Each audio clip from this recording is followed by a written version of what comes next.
My name is James Newell. Principally, I teach people how to sell for a living, and it comes in two parts. So the first part is clear sales message, and clear sales message really is a synonym for value proposition. It's being able to answer those classic questions: what do you do? How do you do it? Why should I choose you, etc. So we start there, but then I also move into something which I call selling confidence, which is having the ability to be relaxed and comfortable and confident in a selling situation. But in the context of this conversation, having a clear sales message is essentially like having a set of brand guidelines. So you've got logos, fonts, and colors. We all understand that, whether we've got it or not. We're aware of that concept. I create messaging guidelines for my clients and students, where we have these words, terms, assets, and arguments.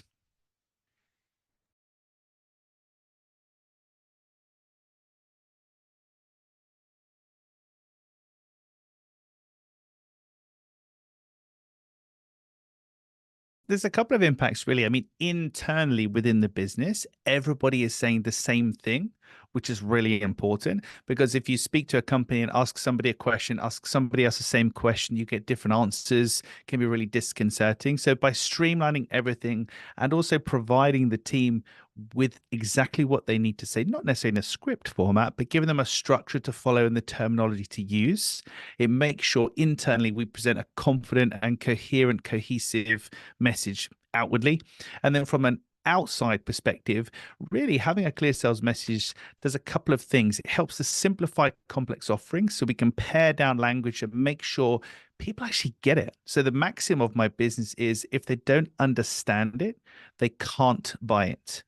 And that's really important. If they don't understand it, they can't buy it. And we've nearly all met people who are potential clients, but they just don't quite understand what we're offering. For whatever reason, it's very frustrating. So outwardly, the main thing really is the level of understanding.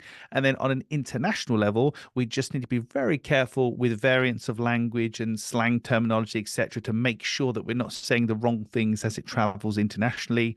But really, it's just about saying what you need to say in as few words as physically possible. One of my many, many catchphrases: syllables are expensive. And very much at the start of my business, I realized that it's one thing to be good at what you do.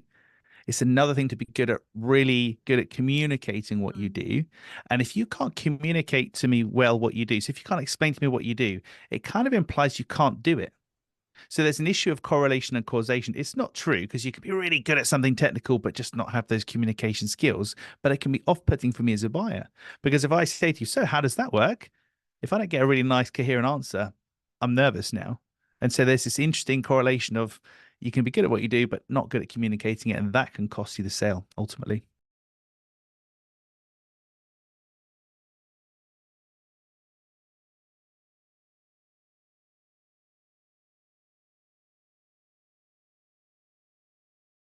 One client that springs to mind, they're a company in the UK that were in kind of the taxi industry, the private hire industry, and they were moving into the medical space, which is known where they operate WAVs, wheelchair accessible vehicles, because Uber was basically taking over and they were forced to change direction.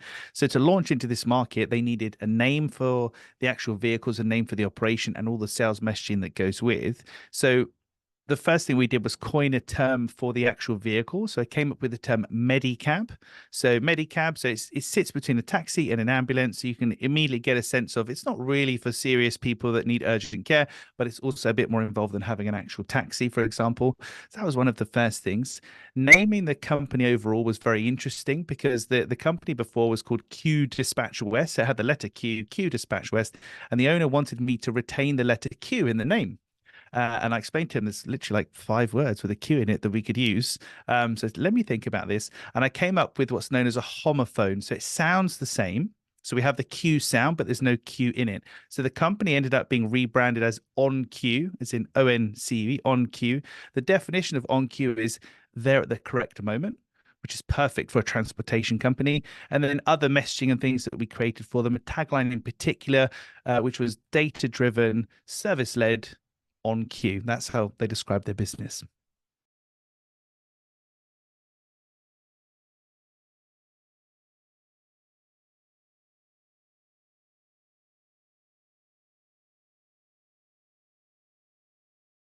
There's a few really basic things that can literally stop people in their tracks. So we generally know who our avatar is, or we should do our ICP, ideal client profile. Some do, some don't. But when do those people need you? That's the first one. I call that the trigger point. So, what motivates somebody to actually need you to make sure we're talking to the right people at the right time? Most people can't tell you that. The second one is, what are the actual problems that you solve? So, when I talk to people and say, oh, my company is called Clear Sales Messages, they kind of smile and go, ha, I know what you do. But do they? So when I explain to them, there's three problems that I solve. I simplify complex offerings. I help people to differentiate in a crowded marketplace, and I help people to justify the price of an intangible or a high value offering. Those are the three main problems that I solve. If I'm not able to articulate that, you can't really connect with me because you don't truly understand what I do. So, naming the problems that you solve, understanding what triggers your buyers to need you.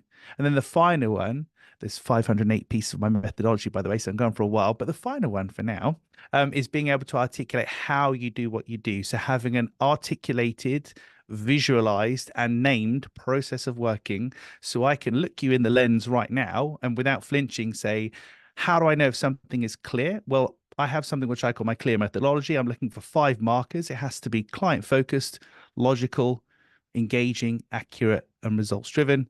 And if you're paying attention, it spells the word clear, which is nice too. But things like that can stop people in their tracks. And this is the difference between sounding like you know what you're talking about versus just being good at what you do.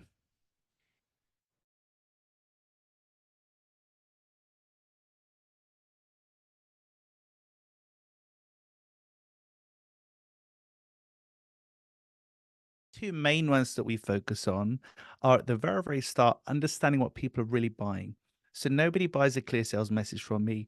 And if you look at the things that you buy on Amazon and other places, you're not necessarily buying the thing, the product, the service. You're buying the end result. And more often than not, you're buying how it actually makes you feel. A lot of this stuff just comes down to emotion. So I use this articulation of selling the destination, not the journey. If you see an advert for an airline, for example, you very rarely see a plane or a plane seat in the advert.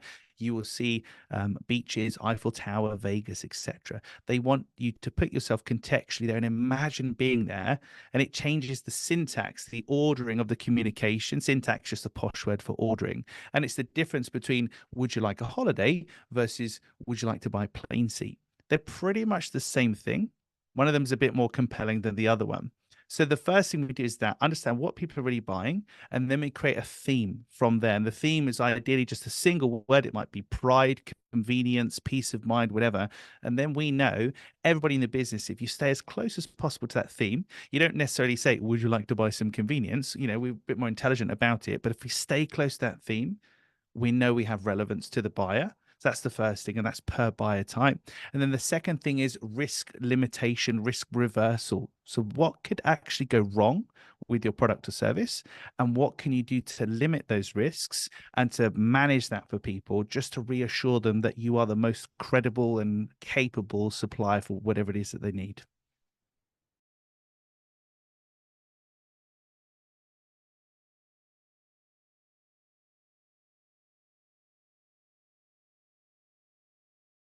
But the simple ones I can share here are first of all, understanding who your buyer is, who is your avatar. It might seem basic, but there'll be people listening to this. Maybe they're not 100%. Who are they? Secondarily, who do you don't want? So, who is your negative avatar? And are you communicating that? We work with these people or companies, not these people or companies. So, being clear on that. Understand the trigger point. What motivates people to need you? I'll give you an example. You know, as a homeowner, I have bathrooms, taps, sinks, etc. I'm an ideal client for a plumber, but I don't need one right now. If I want to upgrade my boiler or something breaks, it leaks, whatever, then I have motivation. So where's the motivation for your buyer? Because once you can find that, that can really inform you. So you're talking to the right people at the right time, which is important.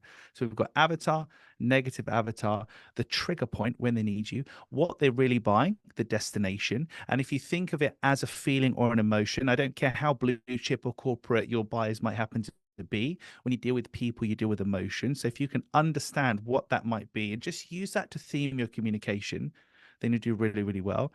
In terms of naming a business product or service, I come across loads of people with abstract names and very hard to compute. So my bar for that is it has to be easy to read, write, speak, and spell. That's what I'm looking for in a name. Ideally, not abstract. If you're going abroad, as I said earlier, being abstract plays to your advantage, but in the main, it can be a bit of a barrier. So one of the really simple hacks I have for a lot of my clients and students is having a different domain name that they use that just redirects into their business. So here in the UK, prime example, we have a DIY chain, do-it-yourself shop called B&Q, and they use the ampersand in their name, B and Q. There is no ampersand on the keyboard. So their actual domain name is bandq.com, bandq.com. Not that catchy. They operate from DIY.com. So if you go to DIY.com, it just forwards back to wherever they are. I had a client who were called Eargym, eargym.world. I didn't know you could get .world until I met these lovely people, but they have eargym.world, and it's quite difficult for people to remember. So we secured for them trainyourhearing.com for literally like 10 or 20 pounds. One of those domain names tells you what they do and is easy to read, write, speak, and spell. The other isn't. Those are a couple. If you've got a few hours, I can go through some more. But that's usually a good starting point for people. Is understand your avatar, your negative avatar, the trigger point, what they're really buying from you, and just be really careful with how you name your business product or service. Because if I'm called Clear Sales Message and you're doing exactly the same thing as me, but you're called James Newell Consulting or whatever, I'm going to beat you. And my service could be worse than yours purely because people understand me before they understand you.